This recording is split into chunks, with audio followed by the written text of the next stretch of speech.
दिक्कालाद्यनवच्छिन्नानन्तचिन्मात्रमूर्तये स्वानुभूत्येकमानाय नमः शान्ताय तेजसे।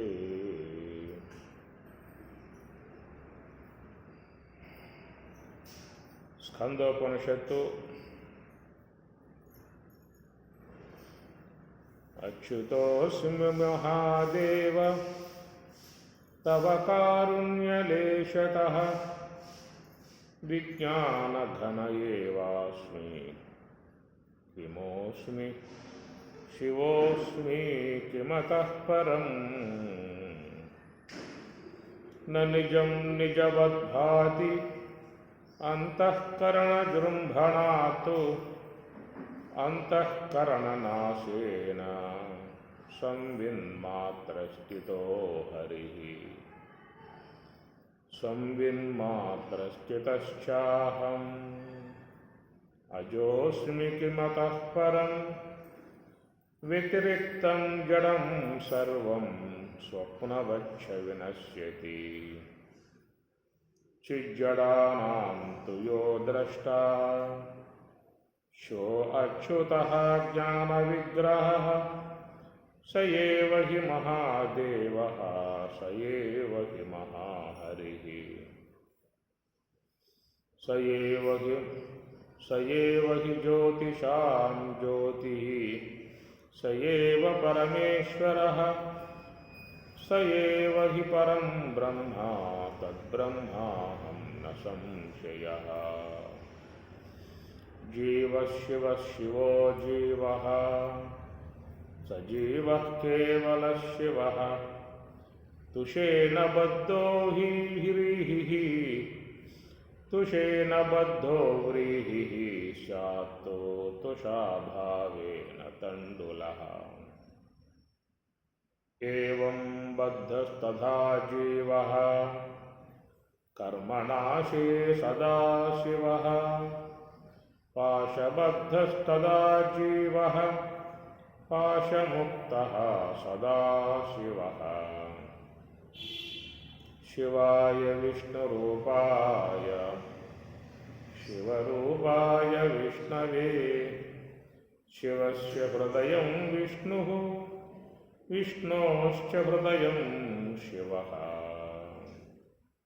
यथा शिवमयो विष्णुः एवं विष्णुमयः शिवः यथान्तरं न पश्यामि तथा मे स्वस्तिरायुषि यथान्तरं न भेदाः स्युः शिवकेशवयोः तदा देहो देवालयः प्रोक्तः स जीवः केवलः शिवः त्यजेत अज्ञाननिर्माल्यं सोऽहं भावेन पूजयेत् अभेददर्शनं ज्ञानं ध्यानं निर्विषयं मनः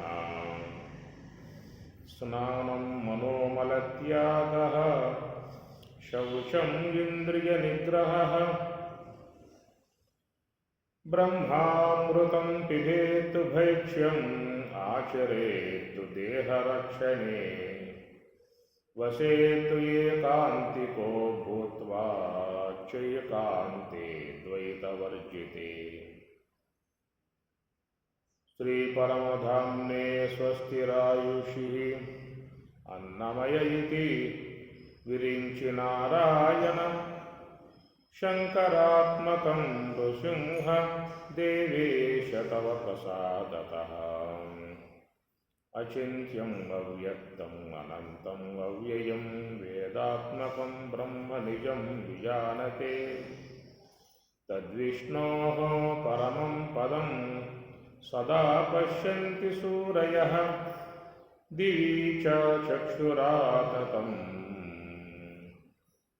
तद्विप्रासः विपन्यवः जागृवांसः समिन्दते विष्णोः यत्परमं पदम् इत्येतत्तु निर्वाणानुशासनम् इति వేదానుశాసనం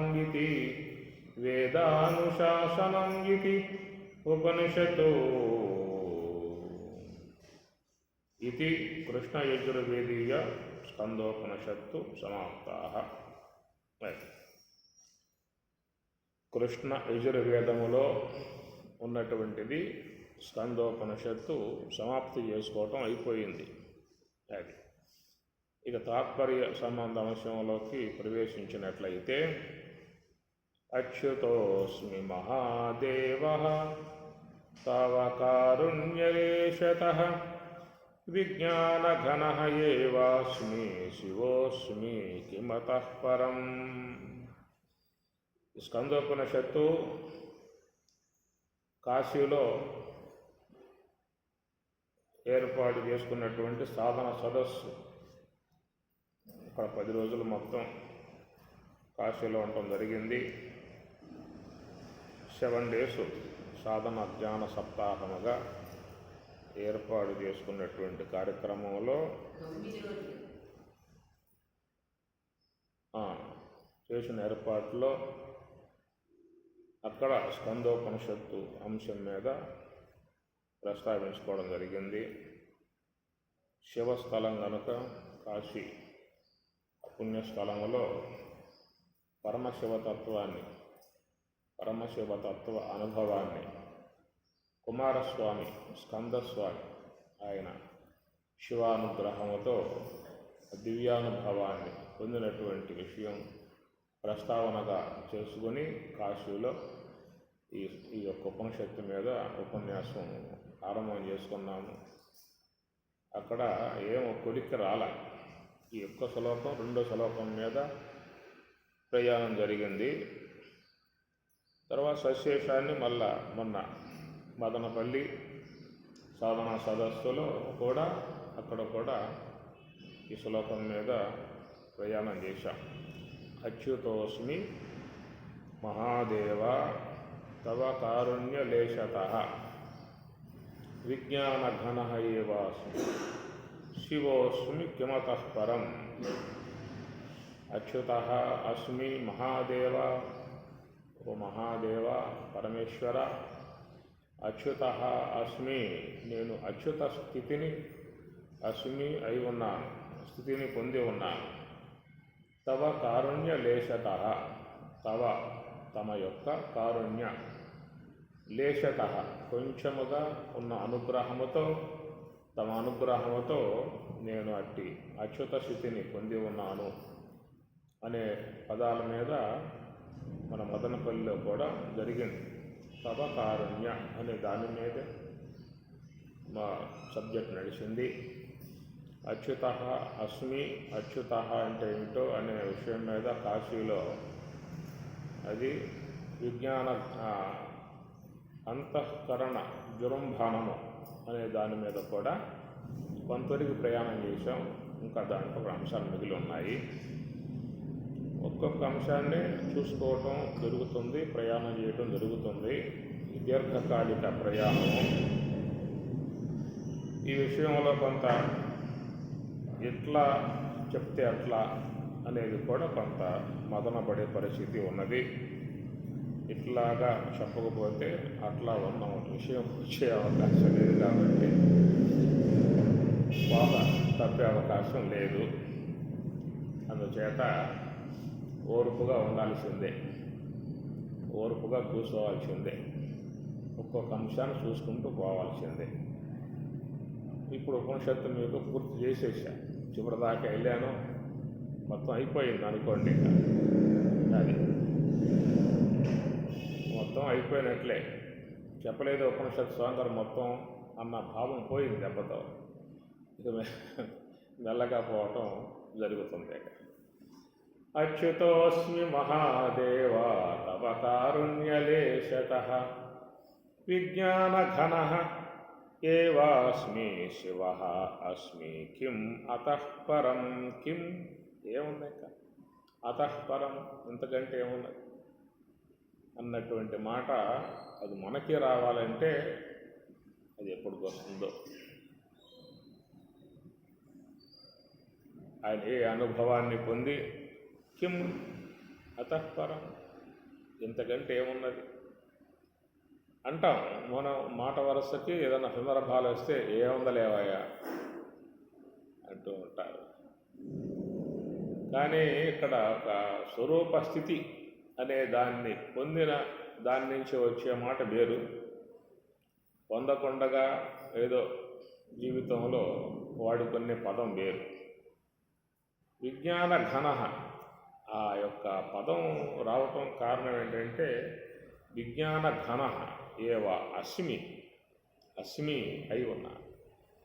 అసభువిత్యస్మాద్ధాతోహో, అస్మి అయి ఉండుట. ఎక్కడొస్తుంది పదం? అస్మి అనే పదం అక్కడొస్తుంది అన్నమాట. అసి అనే పదం ఎక్కడొస్తుంది? తత్వమసి కాడ వస్తుంది. అసికి అస్మికి ఏమిటి తేడా? ఏమిటి తేడా? అసి అనే దానికి అసి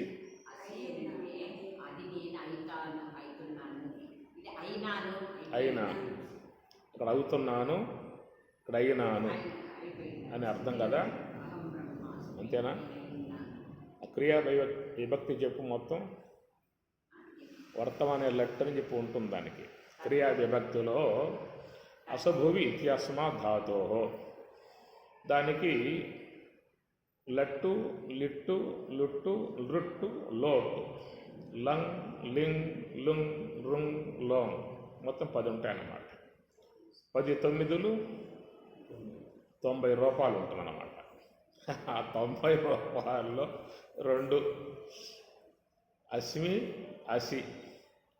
ఎక్కడొస్తాయి 2? అక్కడ ఇక మీరు ఇంటికి పోయి కూర్చోవాలి, లాభం లేదు. అసభు ఇత్యస్మాత్ ధాతో అని చెప్పన్నప్పుడు అస్తి, స్తః, సంతి. అసి, స్తః, స్థ. అస్మి, స్వః, స్మః. ఇవి అస్తి, స్తః, సంతి ప్రథమ పురుష. అసి, స్తః, స్థ మధ్యమ పురుష. అస్మి, స్వః, స్మః ఉత్తమ పురుష. ప్రథమ పురుష, మధ్యమ పురుష, ఉత్తమ పురుష వాటిల్లో వస్తాయన్నమాట. ఇక్కడ అహం అస్మి ఇక్కడ వస్తుంది. త్వం, త్వం అసి, త్వం అసి అక్కడ వస్తుంది. సహ అస్తి, సహ అస్తి. సహ అంటే వాడు, త్వం అంటే నీవు, అహం అంటే నేను. కాబట్టి వాడు అన్నప్పుడు సహ అస్తి అనేది వస్తుంది. త్వం నీవు అన్నప్పుడు త్వం అసి నీ కాడ వస్తుంది. అహం అస్మి ఇది నా వద్ద వస్తుంది. అది వాటిల్లో ఉన్న తేడా అన్నమాట. కాబట్టి తత్వం అసి, తత్తు త్వం అసి అన్నమాట. ఇక్కడ తత్తు త్వం అస్మి పదం వాడకూడదు. త్వం అనే పదం అక్కడ వచ్చింది కదా, తత్తు త్వం అనే పదం వచ్చింది కాబట్టి అక్కడ అసి అనేవాడు. ఇక్కడ అహం అనే పదం కాడ అస్మి, అహం అన్నాడు కదా, బ్రహ్మాస్మి, అహం బ్రహ్మాస్మి అన్నాడు కదా. అహం అన్నాడు కాబట్టి అస్మి అనే పదం రావాలి. అక్కడ త్వం అంటే నీవు, త్వం అనే పదం వచ్చింది కాబట్టి అక్కడ అస్మి పదం వాడకూడదు, అసి అనే పదం వాడాలి. అది సహా వాడనే పదం వాడినప్పుడు అస్థి అనే పదం రావాలి అక్కడ. అందుచేత ఇక్కడ అసి అస్మికి ఉన్న తేడా ఏంటంటే త్వం అసి నువ్వు అయి ఉన్నావు. నీవు అనేది ఏంటంటే అక్కడ జీవభావం. జీవుడు నీ స్వరూపం కాదు, నీ వాస్తవిక స్వరూపం కాదు. అది కల్పింపబడ్డటువంటి అంశం, అనాత్మ పదార్థాల చేత కల్పింపబడ్డటువంటి అంశం. అందుచేత అక్కడ పరమాత్మ కూడా క్షరుడు అనే పదం వాడాడు, క్షరుడు అనే పదం వాడాడు. ఎందుకంటే నశించే స్వభావం ఉంది జీవుని యందు నశించే స్వభావం ఉన్నది. కృషకాత్మయందు నశించే స్వభావం ఉన్నది అనవచ్చా? బ్రహ్మమునందు నశించే స్వభావం ఉన్నది అనవచ్చా? పదాలు వాడటానికి వీల్లేదు. స్వరూపంలో ఇంకా అలాంటి అంశానికి అవకాశం లేదు.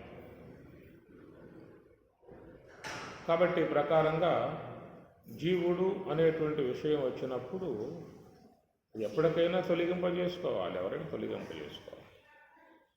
జీవత్వం ప్రాప్తించింది.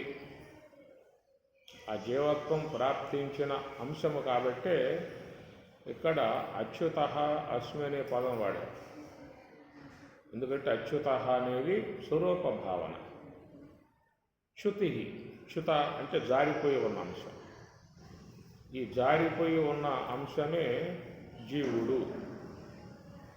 కాబట్టి జీవత్వం అనేటువంటిది అది ఆపాదింపబడింది, మధ్యకాలంలో వచ్చింది. అది నీ స్వరూపం కాదు. జీవత్వం నీ స్వరూపం ఉన్నప్పుడు ప్రత్యేగాత్మ పరమాత్మల ఏకమై ఉన్నటువంటి బ్రహ్మము అంతే కదా చెప్పేది.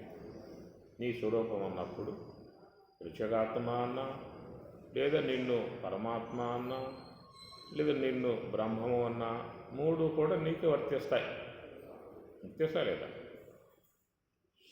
ప్రత్యేగాత్మ అన్న, పరమాత్మ అన్న, బ్రహ్మము అన్న ఎవరికి వస్తాయి? అది అందరి యొక్క విషయంలో వస్తాయన్నమాట. ప్రత్యేగాత్మ అనేది ఏంటంటే ప్రత్యేక ఆత్మ. ఆ పదాన్ని బట్టి ప్రత్యేగాత్మ అన్నారు. వాళ్ళ పరమాత్మ దగ్గర ప్రత్యేక పరమాత్మ అని చెప్పన్నారా? అది వాళ్ళు. మరి ప్రత్యేక బ్రహ్మం అని వాడొస్తుందా? ప్రత్యేక బ్రహ్మం అని ఉన్నదా ఎట్లయినా? ఆడలేదు. ప్రత్యేక బ్రహ్మం అనేది లేదు. ప్రత్యేక పరమాత్మ అనేది, ప్రత్యేక ఆత్మ అది లేదా? అదే ఉంది. అందుచేత ఇది ప్రత్యేగాత్మ. ఉపనిషత్తుల్లో కూడా మీ కఠోపనిషత్తులో పరాంచకాని యత్రణత్ స్వయంభూ తస్మాత్ పరాత్ పశ్యతిన అంతరాత్మం కశ్చిత్ ధీర ప్రత్యేగాత్మానం ఐచ్ఛతు. ప్రత్యేగాత్మానం ఐచ్ఛతు, ఈచ్ఛతు దర్శిస్తూ ఉన్నాడు అన్నాడు. ప్రత్యేక పరమాత్మానం ఐచ్ఛతు అని రావాలి. అదేం పెట్టలేక ప్రత్యేగాత్మానం ఐచ్ఛతు. ఎందుకంటే పరమాత్మ అన్నప్పుడు ఈశ్వర ఉపాధిని బట్టి పరమాత్మ అంటారు. బ్రహ్మము అన్నప్పుడు నిరుపాధికం, ఉపాధి రహితం, దానికి ఏ ఉపాధి లేదు.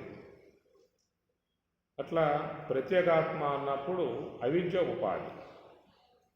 అవిద్య ఉపాధిని బట్టి ప్రత్యేగాత్మ అంటారు. మాయ ఉపాధిని బట్టి పరమాత్మ అంటారు. అవిద్య మాయలు ఉపాధి రహితమై ఉన్న స్వరూపాన్ని బ్రహ్మము. ఇది మనం చెప్పే మాట. కాబట్టి ఇక్కడ ప్రత్యేక్ అనేది ఏంటంటే అంతర్ముఖ వృత్తికి విషయం ప్రత్యేక్, బహిర్ముఖ వృత్తికి విషయం పరాక్కు. ఇది చెబుతున్నమాట. విచారసాగరంలో కూడా అంతర్ముఖ వృత్తికి మాత్రమే బ్రహ్మము తెలియబడును, బహిర్ముఖ వృత్తిగా ఉన్న వాళ్ళకి తెలియబడదు.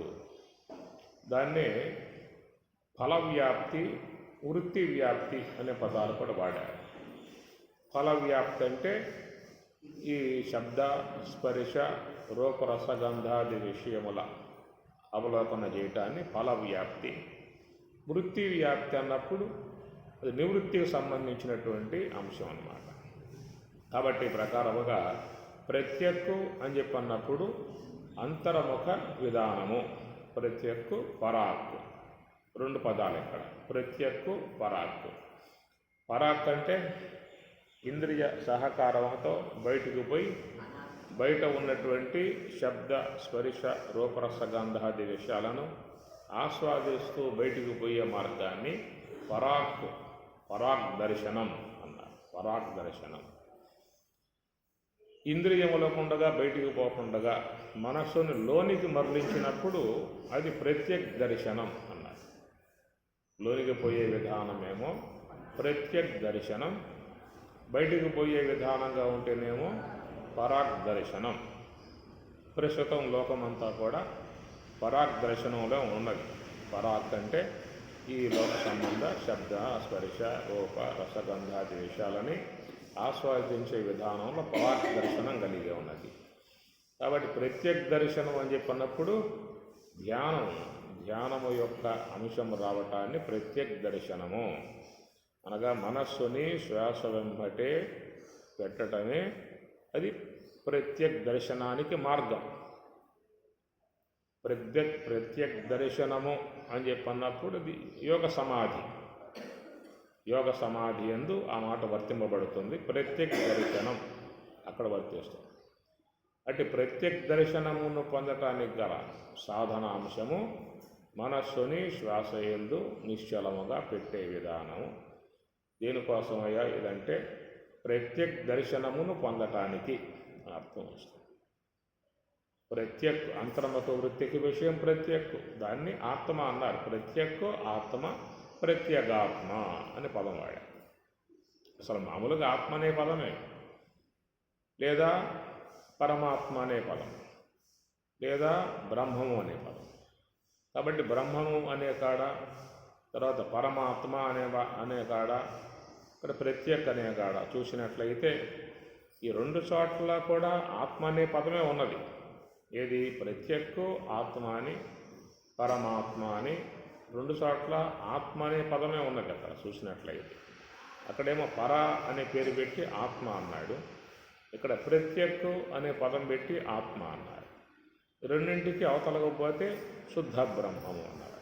ఇక్కడ బ్రహ్మం అనే పదం అక్కడ వస్తుంది. ఇక్కడ ఈశ్వర ఉపాధి అందున్నది కూడా పరం ఆత్మ, జీవ ఉపాధిలో ఉన్నటువంటిదేమో ప్రత్యేక్ ఆత్మ. రెండు ఆత్మ అనే పదమే ఉన్నది. ఎందువల్ల తేడా అనేది కూడా మనం చూడాల్సి ఉంటుంది. అందువల్ల ప్రత్యేక్ అనే పదము ఈశ్వరుని ఎందున్నటువంటి ఆత్మ కాడ వాడాల. ప్రత్యేక్ పరమాత్మ అనే పదం అక్కడ వాడాలి. ప్రత్యేక్ ఆత్మ అనేది ఇక్కడ వాడారు. ఇక్కడ పర అనే పదం లేదు, కేవలం ప్రత్యేక్ ఆత్మ అనే పదం ఉందన్నమాట. అంటే ఏమిటంటే మాయ ఉపాధిగా కలిగి ఉన్నటువంటి ఈశ్వరుడు సర్వవ్యాపకత్వం కలిగి ఉన్నాడు. ఎంతవరకైతే విశ్వ జగత్తున్నదో అంతవరకు ఏ యొక్క మాయ అనే ఉపాధి వ్యాపకమై ఉన్నదో అటు మాయ ఉపాధి కలిగి ఉన్నటువంటి యొక్క స్వరూపానికి పరమాత్మ అనేటువంటిది అక్కడ అంశం. ఇక్కడ మనకి అవిద్య అనేది ఎంతవరకు ఉపాధిగా కలిగి ఉన్నదో అవిద్య ఉపాధిగా కలిగి ఉన్నటువంటి యొక్క మనలో ఉన్నటువంటి చేతనానికి దాన్ని ఆత్మ అన్నారు. కాబట్టి మనం దర్శించుకోవాల్సింది పరమాత్మన ఈ ఆత్మన అన్నట్లు ప్రత్యేగాత్మ. పరమాత్మ కాడకి పోవాలంటే అది అంశం వేరు. ముందుగా దర్శించుకోవాల్సింది ఎక్కడ అంటే నీ యందు ఉన్నటువంటి ఆత్మ, ఈశ్వరునిలో ఉన్న ఆత్మనే కాదు, నీ యందు ఉన్నటువంటి యొక్క ఆత్మ. కాబట్టి ఆ నీ యందు ఉన్నటువంటి ఆత్మను దర్శించుకోవటానికి పరాగ్ దర్శనము, ప్రత్యేక్ దర్శనం రెండు పదాలు వాడారు. కాబట్టి నువ్వు ప్రస్తుతం చేస్తున్నటువంటి పని పరాగ్ దర్శనము అనగా ఇంద్రియములతో సంబంధం పడి బయటికి పోయే విధానము ప్రవృత్తి మార్గము అన్నారు. దాన్ని పరాగ్ దర్శనం అన్నారు. కాబట్టి ప్రవృత్తి విధానముగా మనం ప్రస్తుతం ఉన్నాము. ప్రవృత్తి మార్గం యొక్క సంబంధ అంశముగా చూసినప్పుడు పతంజలి కూడా వాటిని వేరు చేసి ఈ యొక్క ప్రవృత్తి మార్గము 5 రకాలుగా ఉన్నది అని చెప్పన్నారు. ఈ ప్రవృత్తి మార్గము 5 రకాలుగా ఉన్నది. అది మన పతంజలి శాస్త్రంలో ప్రమాణ, విపర్యయ, వికల్ప, నిద్ర, స్మృతి, పంచవృత్తయ అనే పదాలు అవన్నీ వాడారు. ప్రవృత్తి మార్గం అని చెప్పి అన్నప్పుడు 5 కూడా విచారించుకోవాల్సి ఉంటుంది. ఎందుకంటే 5 దాంట్లో చేరి ఉన్నాయి. ప్రవృత్తి అనే అంశములో ఆయన డివైడ్ చేశాడు. ప్రవృత్తి అంటే మీరు అనుకోవడం కాదు, దీంట్లో 5 రకాలైనటువంటి వృత్తులు కలిగి ఉన్నటువంటిది ప్రవృత్తి. అది ప్రమాణ, విపర్యయ, వికల్ప, నిద్ర, స్మృతి, పంచవృత్తయ. ఈ పంచవృత్తులు కలిగి అది ప్రవృత్తి అనేది. ఇది పంచవృత్తులు అనేటువంటి ఏమిటనే విషయం మీద తీసుకుంటే మళ్ళా అదొక సబ్జెక్టు, అదొక పక్కకు పోతుంది. మళ్ళీ ఓ పట్టాన్ని తెగే వ్యవహారం కాదు. కాబట్టి ప్రవృత్తి అని చెప్పన్నప్పుడు 5 వృత్తులు చేర్చుకొని ప్రవృత్తి అనే మాటకి అర్థం చెప్పుకోవాలి. ప్రవృత్తి అంటే బయటికి పోతున్నాడు, ఇది ఒకటి అట్లా చెప్పుకుంటాం మామూలుగా.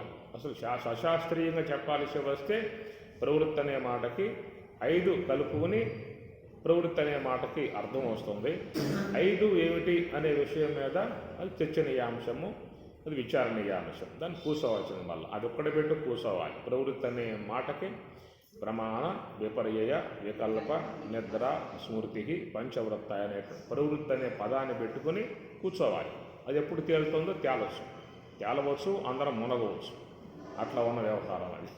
ఒక పటాన్ని తేలేది కాదు అది. కాబట్టి దీంట్లో ఈ పరాగ్ దర్శనం అన్నాం కాబట్టి ప్రస్తుతం ఉన్నటువంటి కొంచెం మనకి అందుబాటులో ఉన్న విధానంగా చెప్పుకోవాల్సి వస్తే ఇంద్రియాలతో సంబంధం పడటము ఒకటి. దశేంద్రియాలతో, పంచేంద్రియాలతో సంబంధం పడి ఆ విషయాల్లోకి పోవటం ఒక అంశమైతే, రెండవది మనస్సులో సూక్ష్మదేహములో ప్రింట్ అయి ఉన్నటువంటి సంస్కారాలను తీసుకుని ఆలోచనలు చేయటం రెండవది. ఇక్కడ స్థూల దేహానికి అంటిపెట్టుకున్నటువంటి ఇంద్రియాలు గోళకాలు. మనకు బయటి విషయం తెలియాలంటే గోళకముతో కూడా సంబంధం పడి ఉండాలి. కేవలం ఇంద్రియం మాత్రమే ఉంటే విషయం తెలియబడదు, గోళకముతో సంబంధం పడి ఉండాలి. నిద్రలో, స్వప్నంలో ఇంద్రియాలు ఉన్నాయి, కానీ మనకి ఈ శబ్ద స్పర్శాది విషయాలు తెలియబడటం లేదు. కారణం ఏంటంటే స్థూల దేహం గోళకాలతో సంబంధం తెగిపోయింది.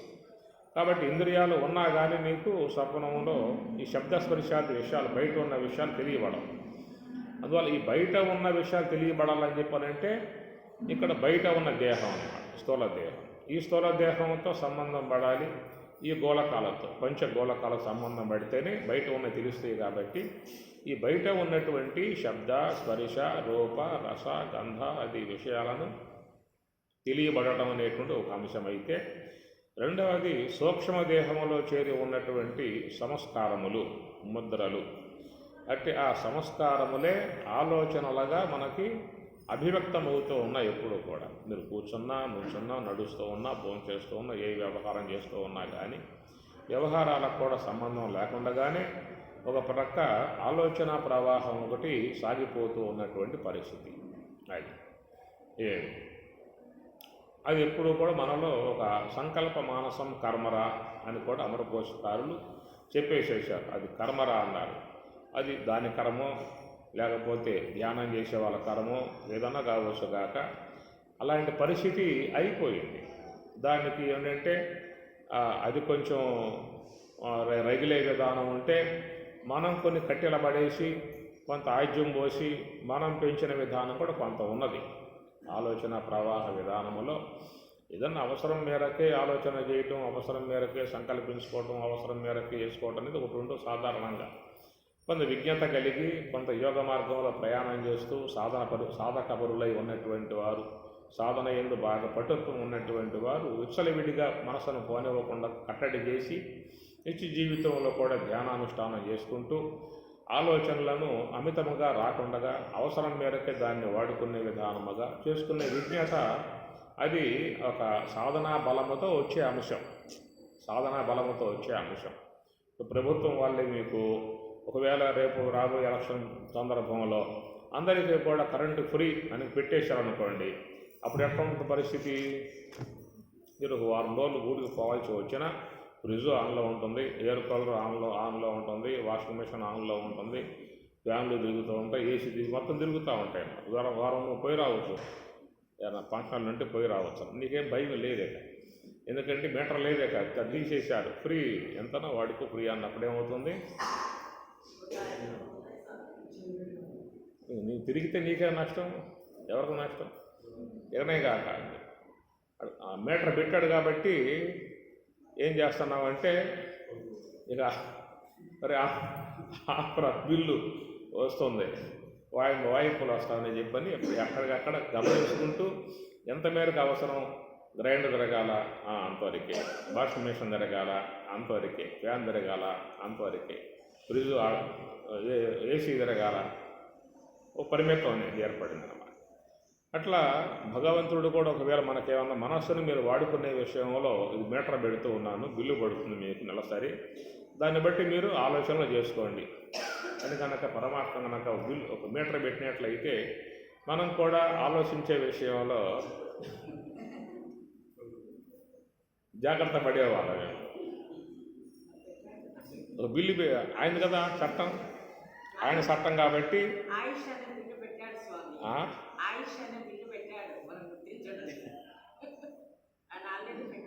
బిల్లు పెట్టి కడుతున్నారు, బిల్లు కడుతున్నారా?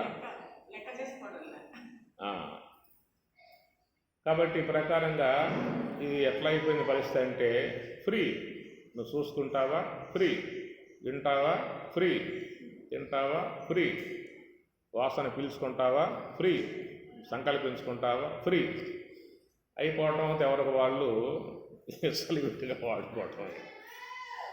అదే కనుక మనసుకు ఒక మీటర్ పెట్టేసి నువ్వు ఆలోచన చేసి దాన్ని బట్టి చక్రం తిరుగుతుంది. ఎక్కడ చక్రం తిరిగే దాన్ని బట్టి నీకు బిల్లు ఇంటికి వస్తుంది అని పెట్టినట్లయితే నిజంగా చాలామంది యోగులైపోయావు. గురువు గారు ఉపదేశం చేయాల్సిన అవసరం కూడా లేదు. అది లేదు కాబట్టి ఏంటంటే దానికున్న ఆలోచన విధానం కొంత ఉంటే మనం కొంచెం దాన్ని పడేసి కట్టెలు పడేసి ఆజ్యం పోసి ఎలుగు అన్నట్లుగా అమిత పరిస్థితులలో మనస్సుని చివరికి మనకేంటంటే ఆపటం నా వల్ల కావట్లేదండి అన్న స్థాయికి తెచ్చుకుందాం. చివరికి స్వామివారు ఉపదేశం చేస్తే ఉపదేశం చేశారు, మీరు కూర్చోమన్నారు, కూర్చున్నా ఉంటుంది, ఉండే పరిస్థితి కనపడట్లేదు అన్న పరిస్థితికి మనం చివరికి తెచ్చుకున్నాం. మనం తెచ్చుకుంది అది తెచ్చుకోవాలా. ఇట్లాగా మనస్సు అనే దాంట్లో మరి సూక్ష్మ దేహంలో పడ్డ సంస్కారాలని అమితముగా తీసుకొని అవసరం ఉన్నా అవసరం లేకపోయినా ఎప్పుడు కూడా ఆలోచనలు విపరీత స్థాయిలో చేసేటువంటి ఒక ప్రక్రియ మనం అలవాటు చేసుకున్న విధానం కాబట్టి అది రెండవ అంశము. ఇక మూడో అంశం ఏంటంటే అజ్ఞాన సంబంధం, కారణదేహ సంబంధమై ఉన్నటువంటి అన్కాన్షియస్, నిద్ర సంబంధమై ఉన్న విధానం. కాబట్టి ఈ ప్రకారముగా స్థూలదేహ సంబంధ విధానంలో ఇంద్రియములు, విషయములు, సూక్ష్మదేహ సంబంధ విషయంలో సంస్కారములు, ఆలోచనలు, కారణదేహ సంబంధ విషయంలో నిద్ర సంబంధమై ఉన్న అంశం. ఈ మూడు కూడా చేరి దానికి ప్రవృత్తి విధానము, ప్రవృత్తిగా పోవటం అర్థం.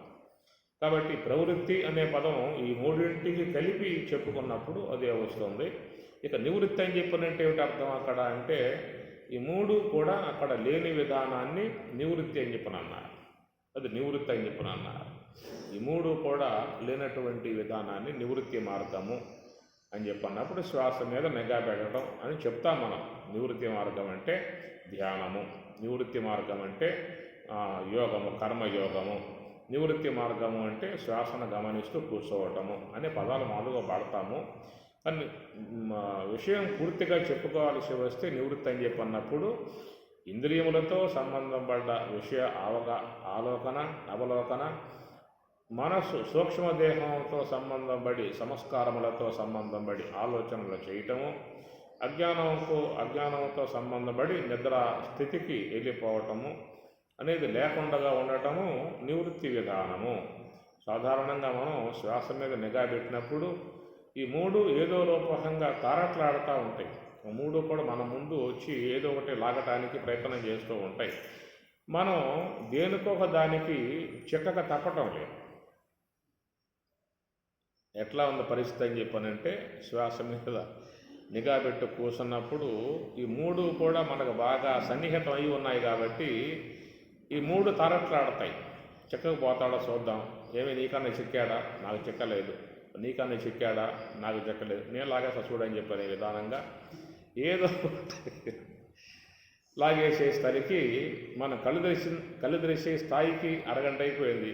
కళ్ళు తెరిచాము అని చెప్పనగానే ఏదో ఒక దాని యొక్క అధ్యయనం నుంచి మనం వస్తున్నామే తప్ప పూర్తిగా శ్వాస యొక్క అధ్యయనం నుండి మనం బయటకు వస్తున్న విధానం కావట్లా.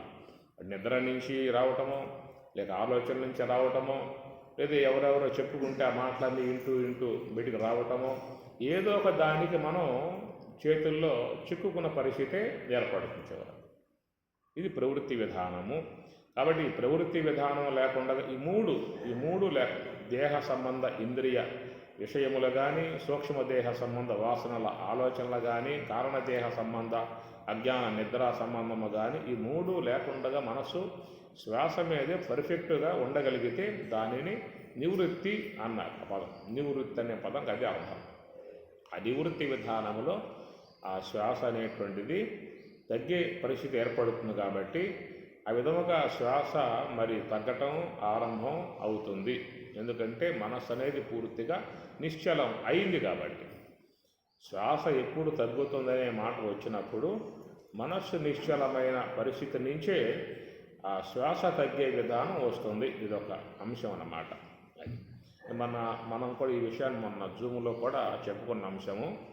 మనస్సు అనేటువంటి దాన్ని ఆపటము జీవుని యొక్క అంశమై ఉండగా, శ్వాసను ఆపటము ఈశ్వరుని యొక్క అంశమై ఉన్నది. మొన్న వచ్చింది ఈ పాయింట్ మన జూములో. ఎందుకంటే శ్వాస అనేటువంటిది ఈశ్వరుని యొక్క అధీనములో ఉన్నది, మన అధీనములో అది లేదు. మనస్సు అనే దాని మీద పట్టు సారించుకునే విధానం మనకు ఏర్పడుతుంది. అది మన యొక్క పని అన్నమాట. కాబట్టి మీకు భగవద్గీతాది గ్రంథాల్లో ఉపనిషత్తులలో నువ్వు మనసు నాకు అన్నారే తప్ప శ్వాస అని చెప్పని మాట చెప్పాల. కాబట్టి శ్వాస ఆపటం అది నీ యొక్క అంశము కాదు. ఎందుకంటే శ్వాస అనేది నీ జీవనానికి ముడిపడి ఉన్న అంశం. అది నీ బ్రతుకుకి ముడిపడి ఉన్నటువంటి అంశము. ఈ శరీరంలో ఉన్న కల్మషాలన్నీ కూడా బయటికి పోవటానికి గల చేరి ఉన్నటువంటి అంశము. ఏమాత్రం శ్వాస లేకపోతే దేహంలో ఏమవుతుంది? దేహంలో అనేక బ్యాక్టీరియా సంబంధ కణజాలం అంతా ఉత్పన్నమైపోతుంది. ఒక్క రోజులో దేహం ఒక పరిస్థితి మారిపోతుంది. 2-3 రోజులలో పూర్తిగా దేహ పరిస్థితులు మారిపోతాయి. అలా ఉన్న విధానంలో శరీరం మరి 50 ఏళ్ళు ఉన్నా 100 ఏళ్ళు ఉన్నా కానీ పరిణామం శుద్ధంగా ఉండటం కారణం ఏంటంటే శ్వాస ఉండబట్టి. అది కాబట్టి ఆ శ్వాస అనేటువంటి యొక్క చట్టం, శ్వాస యొక్క విధానము అది ఈశ్వరుడు తన అధ్యయనంలో పెట్టుకున్నాడు, తన చేతుల్లో పెట్టుకున్నాడు. అది ఎవరికి ఇచ్చినటువంటి వస్తువు కాదు. మనస్సు మాత్రమే నీ సన్నిధిలో చేరి ఉన్న అంశం. మనస్సు మాత్రమే జీవుడు అనబడేటువంటి వాడి పరిధిలో చేరి ఉన్న అంశము మనస్సు అయితే, శ్వాస అనేది ఈశ్వరుని యొక్క పరిధిలో చేరి ఉన్నటువంటి అంశము. కాబట్టి నువ్వు ఏదన్నా చేసుకోవాల్సి వస్తే నువ్వు ఈ మనసు అనేటువంటి దానికాడే నీ స్వతంత్రత నువ్వు ఆపుకుంటావో, సంకల్పించుకుంటావో, ఇంద్రియాలతో సంబంధపడి విషయాలని ఆస్వాదించుకుంటావో నీ ఇష్టం. అక్కడ నీకు ఒక స్వేచ్ఛ ఉందన్నమాట. మనస్సు వాడుకునే కాడ నీ స్వేచ్ఛ ఉన్నది. సంకల్పాలు చేసుకోవచ్చు, ఇంద్రియాలతో సంబంధపడి విషయాలను ఆస్వాదించుకోవచ్చు, లేదా మనసు నిగ్రహణ చేసి నివృత్తి మార్గంలో తీసుకుపోవచ్చు. ఇవన్నీ కూడా చూసినట్లయితే నీకు మనసు అనే అంశం కాడ జీవునికి ఒక స్వతంత్రత కలిగి ఉంది. అక్కడ స్వతంత్రత కలిగి ఉన్నది.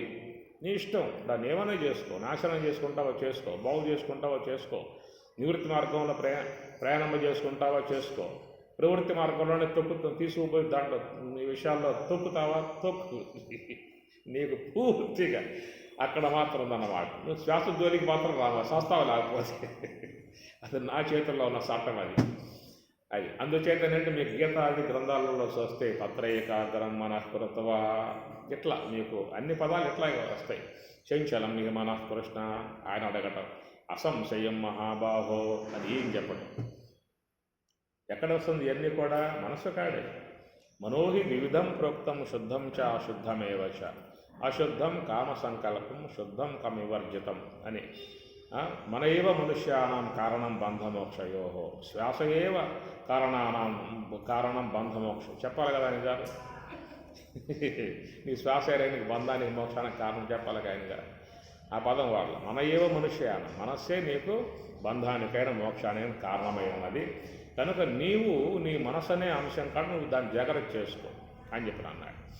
కాబట్టి నువ్వు జాగ్రత్త పడితే నేను నీకు సహకరిస్తాను. ఇది అక్కడ ఉన్నటువంటి యొక్క అంశం. ధ్యానం విషయంలో వస్తే నువ్వు జాగ్రత్త పడగలిగితే నేను నీకు సహకరిస్తాను.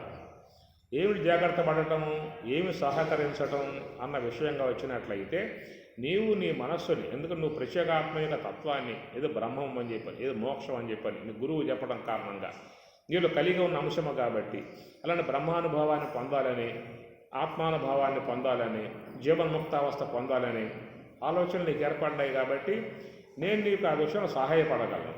ఏమిటో సహాయపడేదని చెప్పానంటే నీ గురువు చెప్పినట్లుగా నీవు నీ మనస్సుని నిశ్చల విధానంగా తేగలిగితే, మీ గురువు నీకు చెప్పినట్లుగా నీ మనస్సును నువ్వు నిశ్చల స్థాయికి తేగలిగితే నేను నా పక్షం నుంచి నీకు సహకారాన్ని అందిస్తాను. ఇది ఉన్నటువంటి మౌలిక అంశం అన్నమాట. కాబట్టి నీవు ముందు, అందుకని గీతలో కూడా భజతాం ప్రీతిపూర్వకం దదామి బుద్ధియోగంతం, తర్వాత నా అంశము, మొదటిది నీ అంశము. భజతాం ప్రీతిపూర్వకం, అది నీ అంశం నువ్వు పూర్తి చేస్తే దదామి బుద్ధియోగం ఏన మాం ఉపయాంతితే, ఏని చేత మాం శుద్ధ బ్రహ్మమును యాంతి పొందగలవో. నీకు ఆ కోరిక ఉంది కాబట్టి, శుద్ధ బ్రహ్మస్వరూపానుభవాన్ని పొందాలనే అపేక్ష నీకు ఉన్నది కాబట్టి నేను నీకు ఆ విషయంలో సహకరిస్తాను అన్నాడు. ఎట్లా సహకరిస్తావయ్యా అని చెప్పానంటే, నేను సహకరిస్తేనే నీకు శుద్ధ బ్రహ్మంలో పోయే అవకాశం ఉన్నది.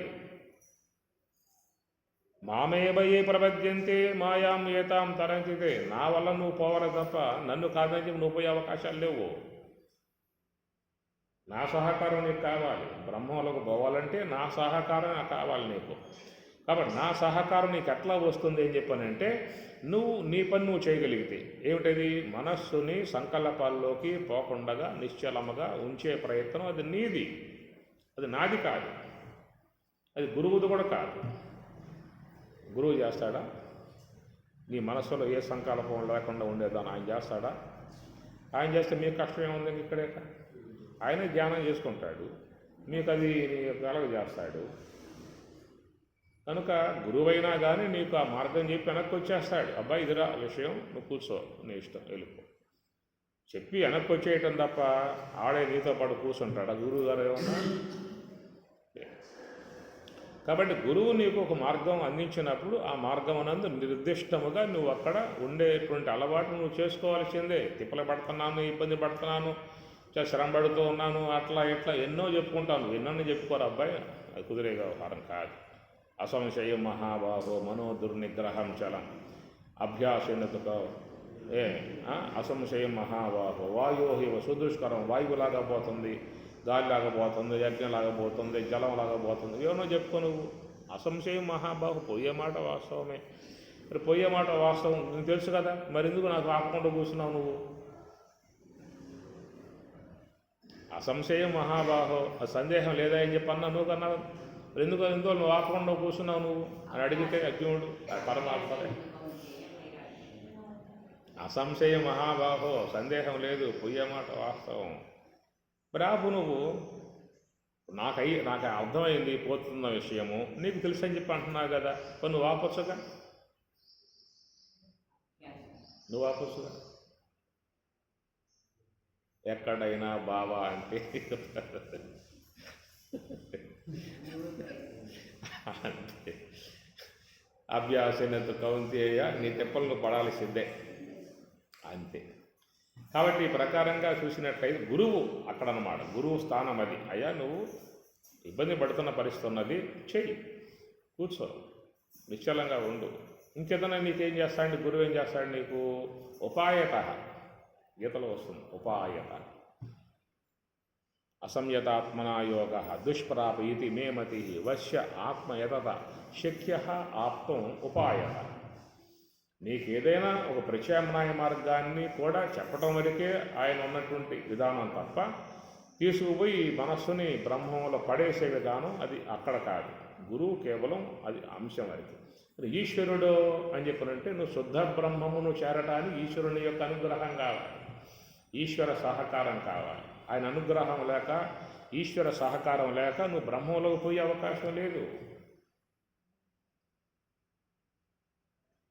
ఎట్లా లేదు? ఒక పక్షంలో చూస్తే ఆయన శుద్ధ సాత్వికముతో చేరి ఉన్న విధానం ఒక అంశం చెబుతున్నా. రెండో అంశం ఒకటి ఉంది. ఈశ్వరుడు అంటే మలినోపాధి గలవాడు, జీవుడు అంటే శుద్ధోపాధి గలవాడు.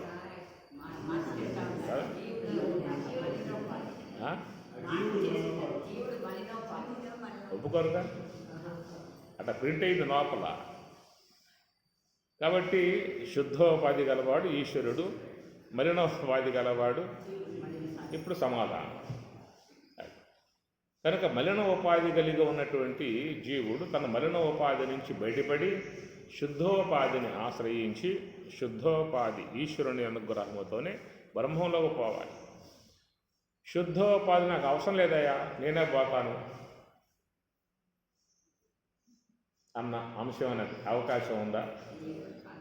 నాకు అవసరంలా, నీ శుద్ధోపాధి వద్దు, నువ్వు వద్దు, నేను వెళ్ళిపోతా అంటానికి రూట్ ఏమన్నా ఉందా?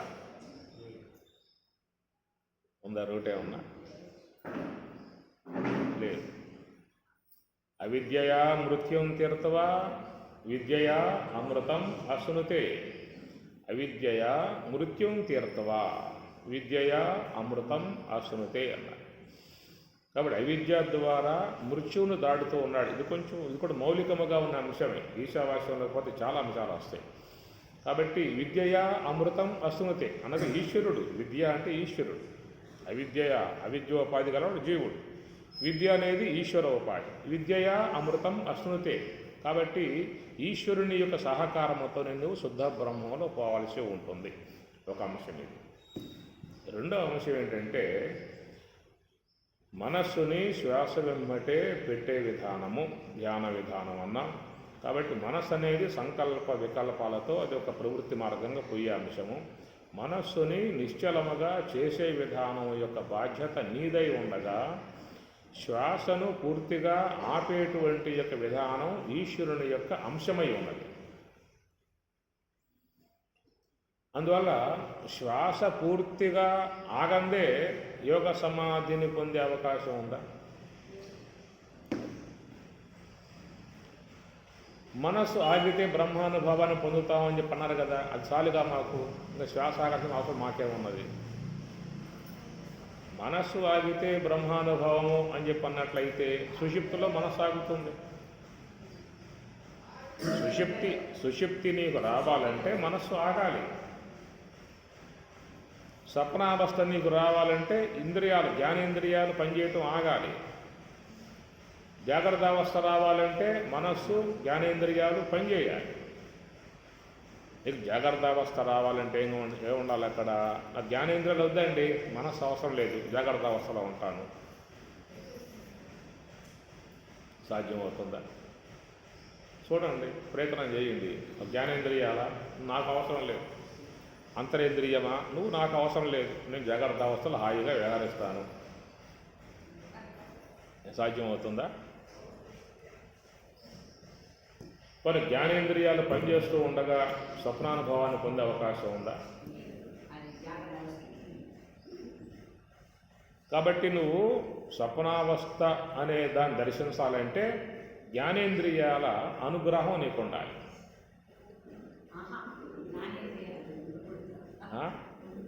అనుగ్రహం.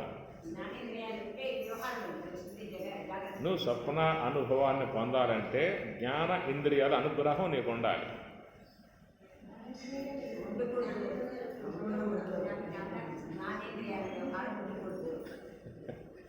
కావాలి పట్టుకో. అవి అనుగ్రహించి నిన్ను కరుణిస్తేనే నువ్వు స్వప్నం దర్శించుకునే అవకాశం ఏర్పడుతుంది. జ్ఞానేంద్రియాలు అనుగ్రహించి నీకు ద్వావ చూపితేనే నువ్వు స్వప్నం దర్శించుకునే అవకాశం కలుగుతుంది.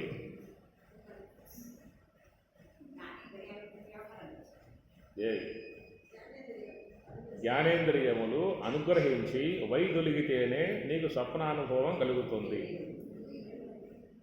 ఇప్పుడు కరెక్ట్గా ఉందా? ఇప్పుడు దావ తెచ్చారు. జ్ఞానేంద్రియములు అనుగ్రహించి వైదొలిగితేనే నీకు స్వప్నానుభవం కలుగుతుంది. అంతరేంద్రియము అనుగ్రహించి వైదొలిగితేనే నీకు సుషుప్తి అనుభవం కలుగుతుంది. హంస అనేది అనుగ్రహించి వైదొలిగితేనే నీకు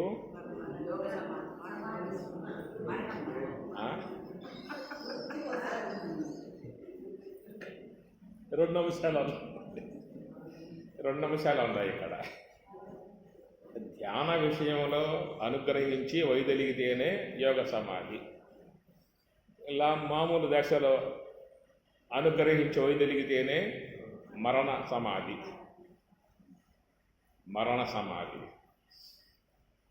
కాబట్టి శుద్ధ బ్రహ్మమును చేరటానికి ఈశ్వరానుగ్రహం పూర్ణముగా అవసరము. ఎందుకంటే ఆ శ్వాస అనేది ఈశ్వరుని యొక్క అధీనంలో ఉన్నది కాబట్టి ఆయన ఆపితేనే నీకు యోగ సమాధి. మనసు నాపే కదా, నీ అంశం పూర్తయింది. నీ అంశం పూర్తయింది. నీ అంశం ముందు పూర్తి కావాలి. నీ అంశం నువ్వు పూర్తి చేయకుండా నేను చేయను. మళ్ళా శ్వాస మనసు రెండు ఆగితే కదా యోగ సమాధి అని. విడివిడిగా ఆగితే యోగ సమాధి అవుతుందా? విడివిడిగా ఆగితే మనస్సు ఆగితే సుషిప్తి అన్నాం, శ్వాస ఆగితే మరణం అన్నాం. ఆ రెంటికి వేరే వేరే అంశాలు ఉన్నాయి. మనస్సు ఆగితే సుషిప్తి అవస్థ, శ్వాస ఆగితే మరణ అవస్థ. కాబట్టి చాలామంది మనస్సు ఆగితే చాలు అనుకునే వాళ్ళే ఉన్నారు ఎక్కువ మంది. శ్వాస ఆగితే చాలని చెప్పి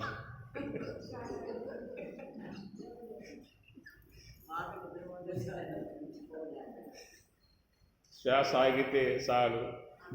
అది ఎప్పుడు వస్తుందంటే పూర్ణ వైరాగ్యం, పూర్ణ విరక్తి వచ్చి ఉన్నవాళ్ళు ఉంటారు కొంతమంది.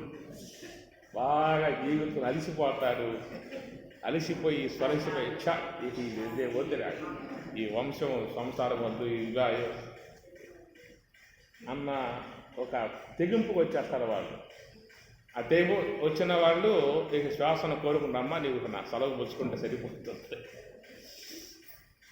అది ఆ కోణం ఆ పక్కన పెట్టేయండి. కాబట్టి ఈ ప్రకారంగా నీకు యోగ సమాధి అనే అంశం చూసినట్టయితే శాస్త్రం స్వామివారు చెప్పిన అంశం. స్వామివారు చెప్పింది మనసు శ్వాస రెండు ఆగాలి. ఈ అంశాన్ని చాలామంది ప్రబోధకులు ఎవరు కూడా అంగీకరించిన అంశంగా లేదు. చాలామంది ప్రబోధకులు ఉన్నటువంటి వాళ్ళు ఏమో మనసు సాగుతుంది, అదేమిటి శ్వాస ఆగటం ఏంటి ధ్యానంలో అనేటువంటి అంశమే మీకు చాలామంది గురువులు మాట్లాడే అంశం అయిపోయింది. ఎక్కడన్నా పో, ఇది ఏ ఆశ్రమాన్నా పో, ఋషికేశం హరిద్వారం నుంచి దక్షిణ ఉత్తర కాశీ మొత్తం కూడా ఏమంటే ధ్యానంలో ఉన్నప్పుడు మనస్సు శ్వాస రెండు ఆగుతాయని చెప్పి అంటున్నారు కదా, నిజమేనా అని చెప్పి అనండి. ఎవడు చెప్పాడు రా మీకు? అసలు కేవలం మనస్సు అనేది ఆగుతుంది ధ్యానం చేయటం వల్ల అనే విషయమే చెబుతారు అన్నమాట. రెండవది, చాలా వరకు నీకు చూసినట్లయితే అందరూ కూడా నీకు కేవలం జ్ఞానం వల్లే మోక్షము. ఏమిటా జ్ఞానము అంటే అహం బ్రహ్మాస్మి. గురువు ద్వారా తత్వచింతన చేశావు, తత్వ విచారణ చేశావు. ఈ తత్వ విచారణ చేయటం కారణంగా నీకు ఏమవుతుందైనా అవాంతర వాక్యాలు బోధించాడు, మహావాక్యాలు బోధించాడు. అవాంతర వాక్యాల వల్ల పరోక్ష జ్ఞానం కలిగింది, మహావాక్యాల వల్ల అపరోక్ష జ్ఞానం కలిగింది. ఇది వాళ్ళు చెప్పేమాట మహావాక్య బోధ, తత్వమసి బోధ. ఈ తత్వమసి మహావాక్య బోధ అధ్యయనం చేసినప్పుడు చివరికి ఏమవుతుందని చెప్పనంటే అహం బ్రహ్మాస్మి. స్థూలదేహం కాదు, సూక్ష్మదేహం కాదు, కారణదేహం కాదు, మహాకారం చెప్పల వాళ్ళు, కారణదేహం కాదు, త్రివిధావస్థలు కాదు, జీవత్రయం కాదు, ఇంతవరకే పోతారన్నమాట. ఆ విధంగా చెప్పుకొని నేను కేవలం శుద్ధమై ఉన్నటువంటి యొక్క అహం బ్రహ్మాస్మి మంత్రోయం బుద్ధి వ్యాధం వినాశయే అని ఇట్లాగా చాలామంది ఈనాడు బోధకులు చెప్పే అంశము కానీ శ్రోతలుగా ఉన్నటువంటి వారు కానీ ఎక్కడ వచ్చి ఆగారు అని చెప్పానంటే నీకు ఏ సాధన అవసరం లేదు, ధ్యానం అవసరం లేదు, జపం అవసరం లేదు, ఏం అవసరం లేదు. నీకు మనోనిశ్చలత కావాలంటే, మనసు నిశ్చలం కావాలంటే నువ్వు ధ్యానం చేసుకోవచ్చే తప్ప స్వరూపానుభవాన్ని పొందటానికి ధ్యానం అవసరం లేదు. ఉన్న అంశం లోకంలో నువ్వు స్వరూప అనుభవమును కోరినట్లయితే అహం బ్రహ్మాస్మి, నువ్వు జ్ఞానం ద్వారా అహం బ్రహ్మాస్మి యొక్క భావన పొందావు కదా, అదే మోక్షం. ఇంకా నీకు ధ్యానం అనే అంశం లేదు ఇక్కడ. ఎందుకంటే ధ్యానం అనేది నీకు ఎందుకు కావాలంటే నీ మనస్సే ఉన్న నీ నిశ్చలముగా ఉండాలనే భావన ఎక్కువ కలిగినట్లయితే నువ్వు ధ్యానం చేసుకోవచ్చు తప్ప స్వరూప అనుభవం పొందటానికి మాత్రం నీకు ధ్యానంతో ఏమాత్రం అవసరం లేదు. ఇది లోకంలో ఎక్కడికన్నా పోండి, మీరు ఏ సంస్థ కన్నా పోండి, శంకరానుయాయులందరూ కూడా ఇదే మార్గంలో ఉన్న విధానం. ధ్యానం అవసరం లేదు, నువ్వు అహం బ్రహ్మాస్మి అంతే. దానికి వాళ్ళు ఏమంటారు ఏం చెప్పనంటే, ఆ బ్రహ్మము అనేటువంటిది వాళ్ళు చెప్పే ఆర్గ్యుమెంట్ అన్నమాట. బ్రహ్మం అనేటువంటిది అప్రాప్త వస్తువా ప్రాప్త వస్తువా, ఇది వాళ్ళు వేసే ప్రశ్న అన్నమాట. ఏదైనా నువ్వు ఒక వస్తువు కోసం ప్రయత్నం చేస్తున్నావు అని చెప్పనంటే, అప్రాప్తమై ఉన్న వస్తువు కోసం ప్రయత్నం చేయాల్సి ఉంటుంది. అప్రాప్తమై ఉన్న వస్తువు అది ఎక్కడో ఉన్నది, నాకు ఆ వస్తువు కావాలి అంటే ప్రయత్నం చేస్తావు, ఆడకపోతావు, తెచ్చుకుంటావు వస్తువుని, అది అప్రాప్తమై ఉన్నది. కాబట్టి బ్రహ్మము అనేటువంటిది నీ యొక్క విధానంలో అప్రాప్తమా ప్రాప్తమా? మరి ప్రాప్తమై ఉన్న విషయం నువ్వు బ్రహ్మమే అయి ఉన్నావు, నీవు బ్రహ్మమే అయి ఉన్నావు. నువ్వు భ్రమ చేత, భ్రాంతి చేత దేహము అని చెప్పి అనుకుంటూ ఉన్నావు. నువ్వు భ్రమలో పడ్డావు, తెలియదు నీకు, అజ్ఞానం. తత్కారణంగా నువ్వు ఇంతకాలం భ్రమలో పడ్డావు. కానీ గురువు ఏం చేశాడు అంటే నీ భ్రమ పోగొట్టాడు. అరే నువ్వు దేహం కాదురా, నువ్వు అన్నింటికన్నా అతీతంగా ఉన్నటువంటి సచ్చిదానందమై ఉన్నటువంటి బ్రహ్మమే నీవు అనేటువంటిది ఆయన జ్ఞాపకం చేశాడు. ఆ జ్ఞాపకం చేయటం వల్ల ఏమైంది, ఓహో ఇంతకాలం నేను ఈ యొక్క భ్రమలో ఉన్నానే, నేను దేహం కాదు, స్థూల దేహం కాదు, కారణ దేహం కాదు, త్రివిధావసరం కాదు, జీవత్రయం కాదు, నేను కేవలం సచ్చిదానందమై ఉన్నటువంటి బ్రహ్మము నాకు వచ్చేసేసాను. కాబట్టి అహం బ్రహ్మాస్మి, ఇంతే మోక్షం. ఇది లోకమంతా ఉన్న విధానం. కాబట్టి వాళ్ళ వద్దకు పోయి, అయ్యా యోగ సమాధి అంటే మనస్సు శ్వాస రెండు ఆగితేనా అని అంటావు అనుకో, ఈ పిచ్చోళ్ళలాగా ఉన్నాడు ఈయన గారు. ఏంటిది, నువ్వు అవాంతర వాక్యం శ్రవణం చేశావు, మహావాక్యం శ్రవణం చేశావు, నేను బ్రహ్మ అనే విషయం తెలియబడింది, తిరగకల్లగా గోచరించింది. ఎక్కడ ఇంకా నువ్వు శ్వాస ఆగుతుందా, మనసు ఆగుతుందా, ధ్యానంలో యోగ సమాధి వస్తుందా? ఇది వాళ్ళు చేసే, నువ్వు ఎక్కడికన్నా నువ్వు నీకు ఇదే మాట వస్తుందన్నమాట. కానీ మీకు శాస్త్రంలో చూసినట్లయితే స్వామివారి యొక్క అనుకరణ అంతా కూడా శాస్త్రాన్ని ప్రామాణికంగా తీసుకుని ఆయన బయలుదేరిన అంశమే. శ్వాస ఆగుతుంది, మనసు ఆగుతుంది అనేటువంటి విషయాలు ఆయన సొంతంగా చెప్పిన అంశము కాదు. శాస్త్ర దృష్టం గురుల వాక్యం తృతీయం ఆత్మనిశ్చయం. నేను చెప్తున్న అంశము శాస్త్రంలో ఉన్న అంశాన్ని చెబుతూ ఉన్నాను. ఆత్మనిశ్చయం నువ్వు చూసుకోరు, మూడవ అది నీకు సంబంధించిన అంశం. శాస్త్ర దృష్టం అనేది గురువుకు సంబంధించిన అంశం. శాస్త్రంలో ఉన్న అంశం నీకు తెలియదు, సంస్కృతం అంతా కూడా నీకు తెలియదు. ఆ శాస్త్రంలో ఉన్న అంశాన్ని చెప్పడం గురువు యొక్క పక్షంలో చేరి ఉంటే ఆత్మనిశ్చయం అనేది నీ పక్షంలో చేరి ఉన్నది, నువ్వు చూసుకోవాలి. మరి ఆత్మపక్షం అనే విషయం మరి గురువుకు లేదా? ఆయన పొందే కదా చెబుతుందన్నమాట. ఆయన పొందే శాస్త్రం చెప్పిన అంశాన్ని తను అనుభవించే నీకు ఆ విషయం అందిస్తూ ఉన్నాడు. మూడవది నువ్వు కూడా ధ్యానంలో చూసుకోవాల్సి ఉంటుందన్నమాట.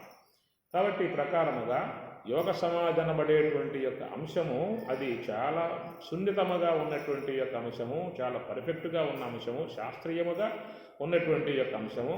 దాన్ని కేవలం చాలామంది లోకంలో అదే తేలికపాటుగా పక్కన పెట్టేసేసి అహం బ్రహ్మాస్మి, తత్వమసి, అహం బ్రహ్మాస్మి అనే మహావాక్యాలను పెట్టేసుకొని నేను మోక్ష స్వరూపుణ్ణే అని చెప్పి అనుకుంటూ ఉన్నారు. అది శాస్త్రం అంగీకరించే విషయం కాదు, గురువుగా ఉన్నవాళ్ళు అంగీకరించే విషయం కాదు. ఎందుకని చెప్పనంటే జన్మరాహిత్యం మోక్షం. మోక్షం అంటే ఏమిటి? రెండు అంశాలు ఎక్కడ.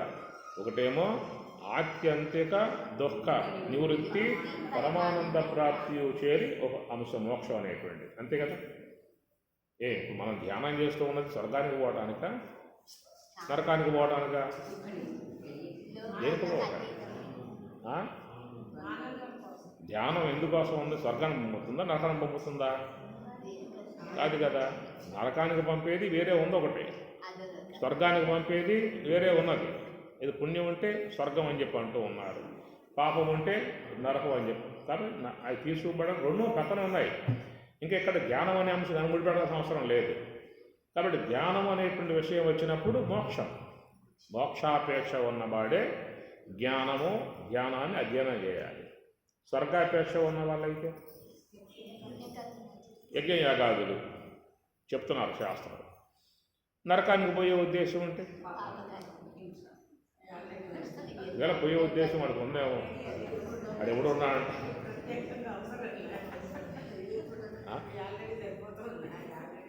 వాడికి అపేక్ష ఉండదు ఎవరికైనా, ఒక పోయి ఎక్కడ ఉందో చూద్దామని చెప్పేసి. సరే, కాబట్టి అది కాదు మోక్షం. మోక్షాపేక్షే ఆశ్రమం జ్ఞాన మార్గం. కాబట్టి మోక్షం అనే విషయం ఏంటి ఎక్కడ అంటే రెండు, ఆత్యంతిక దుఃఖ నివృత్తి, పరమానంద ప్రాప్తి చేరు మోక్షము అనేది ఒకటి. రెండవది జన్మరాహిత్యము, ఇది మోక్షమే. జన్మరాహిత్యమే మోక్షం అని చెప్పాను కదా. జన్మరాహిత్యము అన్నప్పుడు జన్మకు హేతువులు ఏమిటి? మూలా విద్య, కారణదేహము, సూక్ష్మదేహము జన్మకారకములు. కారణదేహం అంటే అజ్ఞానం, సూక్ష్మదేహం అంటే కర్మవాసన. సూక్ష్మదేహంలో చేరి ఉన్న కర్మవాసనలు ఈ రెండు జన్మకారకాలే. అజ్ఞానం అనేదేమో జన్మనిస్తుంది. ఈ సూక్ష్మదేహములో ఉన్న కర్మవాసనలు వాటికి ఆలోచిస్తాయన్నమాట. వీడిని తీసుకుపోయి ఏడబడేయాలి, టౌన్లో వేయాలా, పల్లెటూరులో వేయాలా, గొప్ప ఇంట్లో పడేయాలా, పేద ఇంట్లో పడేయాలా, మానవ దేహంలో పడేయాలా, పశువు దేహంలో పడేయాలి. ఇది కేటగిరీ కర్మవాసనలు. సూక్ష్మదేహంలో ఉన్న కర్మవాసనలు పుణ్యపాపాలు కదా. కర్మవాసనలు అంటే ఆ పుణ్యపాపాలను బట్టి ఉత్తమ దేహం రావచ్చు, హీన దేహం రావచ్చు, మానవ దేహం రావచ్చు, పశు దేహం రావచ్చు. అసలు జన్మ కారణం అజ్ఞానం. ఆ జన్మనివ్వటమే దాని పని అన్నమాట. వాడిని ఎక్కడ పడేయాలా, ఇక్కడ పడేయాలా అది చూడం. కారణదేహము ఆడబడేయాలా, ఈడబడేయాలా దాని గొంతు కాదు అది, దాని యొక్క చక్షం కాదు అది. వాడి జన్మనివ్వటమే. అజ్ఞానం జన్మకారకం. అక్కడ పడేయాలా, ఇక్కడ పడేయాలా, ఈ లెక్క అంతా ఎక్కడ ఉంది? సూక్ష్మదేహంలో ఉన్నది. ఆ లెక్క పత్రాన్ని బట్టి ప్రకృతి మాత నిర్ణయించి వాడికి ఎక్కడ ఏ దేహంలో పడేయాలో అదంతా పైన ఉన్న చట్టం. మనకి ఆ చట్టం మన చేతి కాదు, మనం చూద్దామన్నా కనపడదు, అడిగినా చెప్పే విధానం లేదు. ఏమమ్మా ఏమనుకుంటున్నావు, ఈ జన్మ అంటే కొంచెం పర్వాలేదు, ఎక్కడ బాగానే ఉందనిపిస్తున్నది, రేపు రాబోయే జన్మ విషయంగా నువ్వేమనుకుంటున్నావు అని అడిగావనుకో, మేము బెంగళూరులో పుట్టాం, మంచి భవంతులు కట్టుకున్నాం, చాలా అన్నీ ఇక్కడ ఏర్పాటు చేసుకున్నాం, ప్రస్తుతానికి హాయిగా ఉంది, ఈ జన్మ వరకు బాగానే ఉన్నది. అమ్మ మరి తర్వాత సెక్షన్ ఏమిటి, తర్వాత ఉన్నట్టు నీ ఆలోచన ఏమిటి, ఎక్కడ పడేసే ఉద్దేశం ఉంది అని చెప్పి అడిగామనుకో, జవాబు ఏమొస్తుంది? అనుకుంటారు ఇక్కడే పడేయమ్మా, అన్ని ఏర్పాటు చేసుకున్నాను, ఇల్లు కట్టుకున్నాను, ఏసీ పెట్టుకున్నాను, మార్బులు వేసుకున్నాను, కులాలు కూడా బంగారు కులాలు వేసుకున్నాను, ఇక్కడే పడేయమ్మా నీకు ఉంటుంది. ఇక్కడే పడేస్తే ఆ పేరు నాకు మళ్ళా పెడతారు మా తల్లిదండ్రులు పెడతారు కదా. మా తాత పేరు అని చెప్పారంటలా, నాన్నమ్మ పేరు అంటలా, ఆ పేరే నీకు వచ్చేస్తుంది. కాబట్టి ఆల్రెడీ బ్యాంకుల్లో నీ పేరే ఉన్నాయి ఇంతకుముందు, ఆ పేరు నుంచి ఆ పేరుకు పోయాయి కాబట్టి ఆ పేరు వల్ల ఈ పేరు వస్తుంది కాబట్టి సరిపోతుంది, ఈక్వల్ అయిపోతుంది అన్నమాట. అట్లా చాలామందిలో ఉద్దేశం ఉంటుంది, ఉద్దేశం అయితే ఉంటుంది. నిర్వర్తింపజేసేటువంటి యొక్క అమ్మగారి యొక్క ఆలోచన ఎట్లా ఉందో ఏమైనా చెప్తుందా? జవాబే లేదు. అసలు ఉలుకు పులికే లేదు. నువ్వు ఎంత మొరబెట్టుకో, ఎంత ఏ సంథింగ్ ఉన్నదన్నమాట. కాబట్టి ఈ ప్రకారంగా జన్మ జాతస్య హి ధ్రువో మృత్యు ధ్రువం జన్మ మృతస్య చ తస్మాత్ అపరిహార్యార్థే, తస్మాత్ ఆ కారణం చేత అపరిహార్యార్థే. ఇది తప్పింపశక్య అంశం కాదురా అబ్బాయి. పరమాత్మ అన్నమాట ఏంటంటే అపరిహార్యార్థే అంటే నువ్వెంతని ఏడవరా, ఈ తప్పింపశక్తి విషయం కాదు, లేదురా అన్న అంశం. తప్పదు, అపరిహార్యార్థే, పుట్టాల్సింది.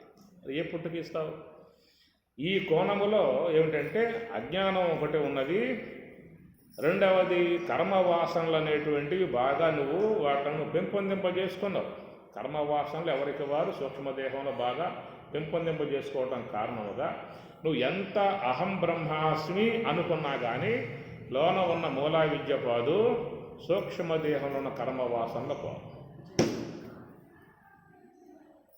భావం మాత్రమే ఆయన చెప్పాడు కాబట్టి, మనస్సుల పదాలు పడ్డాయి కాబట్టి ఆయన చెప్పిన దాని మీద అహం బ్రహ్మాస్మి, అహం బ్రహ్మాస్మి, అహం బ్రహ్మాస్మి అనుకుంటూ ఉన్నారు.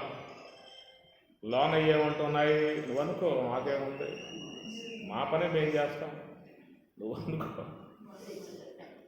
కాబట్టి లోపల వాట్లను నువ్వు వినాశనం పొందింపజేయిందే, భూమిలో ఉన్న దుంపను పెకలించి బయటికి లాగందే, ఆ మొక్కలు మాత్రం ఆగేది లేదు. ఆ భూమిలో జన్మకు కారణమై ఉన్నటువంటి దుంపను సమూలముగా పీకి పారవేసేటువంటి యొక్క సంబంధ పొలుగు పార చేతికిచ్చి తవ్వమని చెప్పిన స్వామివారు చెప్పిన మాట. ఇది శాస్త్రం చెప్పిన మాట. దానికి మనస్సు శ్వాస రెండూ కూడా ఆగిన అంశములోనే ఏర్పడేటువంటి స్వరూప జ్ఞానము చేత అజ్ఞానం అంతరిస్తుంది. బ్రహ్మ జ్ఞానాగ్ని చేత సూక్ష్మ దేహమున్న కర్మవాసనలు దగ్ధం చేయబడతాయి. కాబట్టి ఈ ప్రకారముగా నీవు నీ ప్రయత్నము, ఈశ్వరుడు ఈశ్వరానుగ్రహము రెండు అంశాలు చేరి ఉన్నాయి. మనస్సును ఆపటం అనేది జీవుడుగా నీ అంశంలో చేరి ఉన్నది. శ్వాసను ఆపటం అనేటువంటి అంశము ఈశ్వరుడుగా ఆయన అధీనములో ఉన్నది. శ్వాస ఆపాలంటే అది ఆయన యొక్క సంబంధమై ఉన్న అంశము. మనసును ఆపాలంటే నీకు సంబంధించిన అంశము. నీ అంశం నువ్వు ముందు పూర్తి చేస్తే తర్వాత ఆయన అంశం ఆయన చూసుకుంటాడు. నువ్వు ముందు ఆపాయా నిద్ర చూసుకుంటానంటే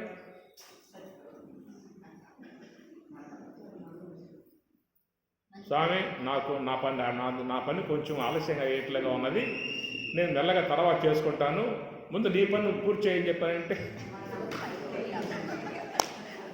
ఆయన పని ఆయన పూర్తి చేస్తాడు. నీకు సమాధి రాదు, నీకు మరణావస్థ వస్తుంది. ఆయన పొంద పక్షంలో ఎప్పుడు నీ ప్రారంభం అయిపోయిన పూట ఆయన ఆ పని చేసుకుంటాడు. నీకు మరణావస్థ వస్తుందే కానీ యోగ సమాధి రాదు. ఈ మరణావస్థ రావటానికి ముందే నీ పని నువ్వు చూసుకో, నేను నీకు సహకారం ఇస్తాను, యోగ సమాధి కలగజేస్తాను. ఇది అక్కడ ఉన్నటువంటి వెలికన్నమాట. అచ్యుతోస్మి మహాదేవ తవ కారుణ్యలేశతః విజ్ఞానఘన ఏవ అస్మి. అస్మి అనే కాడ అసి అస్మి రెండు పదాలు తీసుకున్నాం కదా. అసి అనేది ఎవరిది? త్వం, వాడిది. అస్మి అనేటువంటిది ఎవరిది? అహం అస్మి. అక్కడా కావాలి, ఇక్కడా కావాలి. ఈ రెండింటి అంశం మీద రేపు చూద్దాం. ఓం సహనావతు సహనౌ భునక్తు సహ వీర్యం కరవావహై తేజస్వినావధీతమస్తు మా విద్విషావహై. ఓం శాంతి శాంతి శాంతి. హరి ఓం తత్సత్.